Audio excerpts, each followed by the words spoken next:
আল্লাহ পাক বলছেন আমার সাথে কোনো অংশীদার নাই, বালহুম কওমুন ইয়াদিলুন, বরং এরা সঠিক পথ থেকে সরে যাচ্ছে। আল্লাহ পাক আবার বলেন أَمَّنْ جَعَلَ الْأَرْضَ قَرَارًا وَجَعَلَ خِلَالَهَا أَنْهَارًا وَجَعَلَ لَهَا رَوَاسِيَ وَجَعَلَ بَيْنَ الْبَحْرَيْنِ حَاجِزًا। কে জমিনকে বসবাসের উপযোগী করেছেন? এই পৃথিবীর মাটিকে কে বসবাসের উপযোগী করে দিলেন? কে?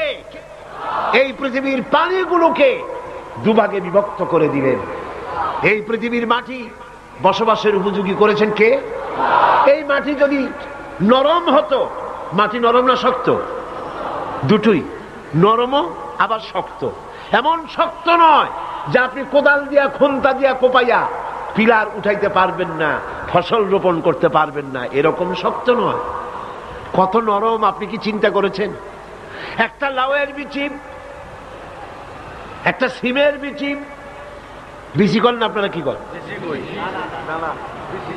দানা, দানা বিচি সিড যেটাই বল, একটা বিচি মাটির ভিতরে রোপণ করে দিলেন। কোরআন বলতেছে, আল্লাহ পাক বলছেন তোমরা কি দেখো না, চিন্তা কি করো না, বিচি মাটির ভিতরে দিয়ে দিলাম, ওই বিচির মাথা ফেটে গিয়া নরম পাতা মাটি ফেরে মাটির উপরে উদ্গত হয়ে গেল।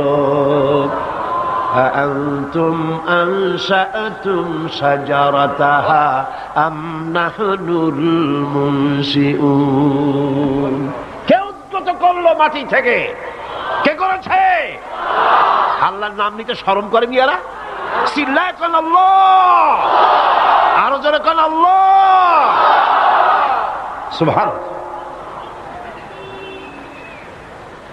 মাটি এমন নরম যে সে ওই ছোট্ট দুটি পাতা মাটি ফেলে উপরে বেরিয়ে চলে আসতে পারে। আবার 135 তারা 40 তারা বিল্ডিং বানাচ্ছেন, মাটি ধসে বিল্ডিং মাটির ভিতরে চলে যাচ্ছে না।